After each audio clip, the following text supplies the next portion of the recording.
He did not know, that he was not aware of the relationship that existed between Peter Mandelson and Jeffrey Epstein.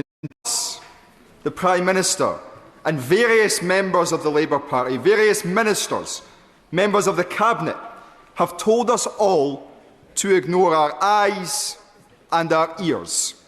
That he did not know, that he was not aware of the relationship that existed between Peter Mandelson and Jeffrey Epstein. And today he admitted at that dispatch box that he did. A disgusting. Just for the benefits of the House. The debate will now go through to 7 o'clock, so that will allow more people to speak with a longer length time. Sorry for the interruption, Stephen. 4 hours is plenty of time, Mr. Speaker.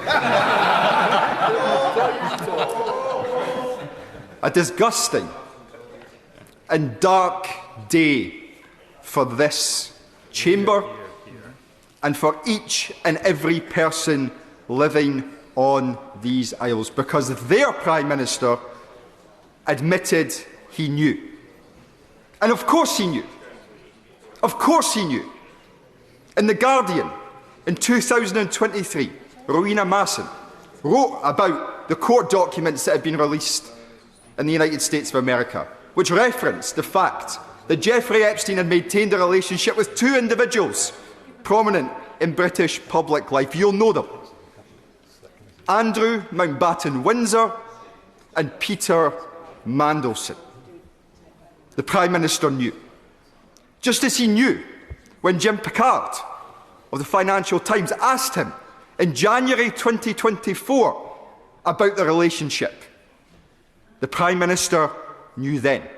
He's seen the photos that each and every one of us in this chamber seen of Peter Mandelson in the luxury accommodation in New York alongside Jeffrey Epstein. He knew, I'm not going to give way, I'm afraid, he knew that they had a relationship, and yet he ignored it. He ignored each and every victim of Jeffrey Epstein when he chose to appoint him as the ambassador to the United States of America. And this debate, I will not give way. And this debate today is important. It's important because we get to the bottom of what Peter Mandelson did, and I will come to that. But we cannot in this chamber forgive nor forget the judgment of the Prime Minister when he chose to make that political choice. A choice that members opposite have told us repeatedly was a political risk. It was not a political risk. It was a betrayal of the victims of Jeffrey Epstein, because Peter Mandelson, when he continued that relationship, knew that that man was a convicted sex offender.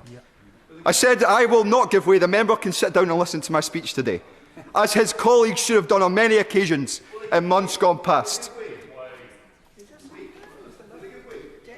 The reality is, Mr. Speaker, the reality is that this Prime Minister has not only let himself down, he has let his office down, and he has let the public down, a public who he promised change to.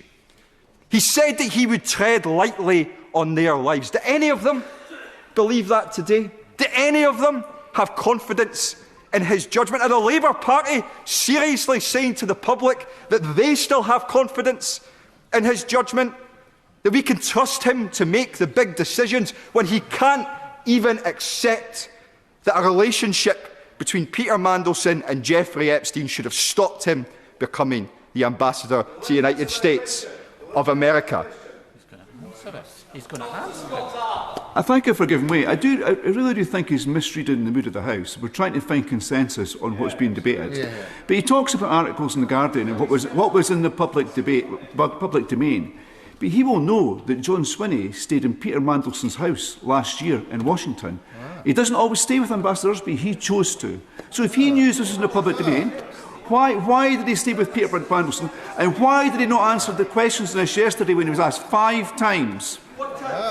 And foolish intervention from the member opposite. I should have let him in, Mr. Speaker, earlier if I'd known that that was going to come, because he knows fine well that the First Minister of Scotland does not appoint the Ambassador to the United States of America. The Prime Minister of the United Kingdom does. Yeah. And I thought for once that we did have consensus in this House that the Prime Minister lacked judgment by appointing him in the first place, unless he disagrees that the Prime Minister should have appointed him. This is thank you, Mr. This is what this debate is about. We're trying to find an agreement on how the information can be released into the public domain. It's not. We're not grandstanding for social media or the front page of the National. We're trying to take the country forward. Thank you. Yet another one, Mr. Speaker. He excels himself. And on Monday, Mr. Speaker, in this chamber, the Prime Minister was sat at the dispatch box. No, please. And I asked him a question. I asked him two questions. I asked him, firstly, to make an unreserved apology to each and every victim of Epstein for his decision to appoint Peter Mandelson. He chose not to do so. I then asked him if he agreed with me at that moment in time that Peter Mandelson should be subject to a police investigation, because I, of course, had just reported him to the police. He chose not to. Indeed, Mr. Speaker, what he said was only the SNP would go about this in this way. Here we are, 2 days later. Peter Mandelson is being investigated, but importantly, the Prime Minister has still not said sorry. An abdication of his responsibility. And he has had numerous occasions to do so. Another betrayal of those victims. And Mr. Speaker, we must move this motion here today and support this motion to ensure that the treachery of Peter Mandelson is not ignored, to ensure that we properly understand why the Prime Minister took the decision that he took. But let none of us be in any doubt that any of this, any of the discussions about manuscript amendments or motions, or how we decide on anything, will matter as much to the public as the Prime Minister's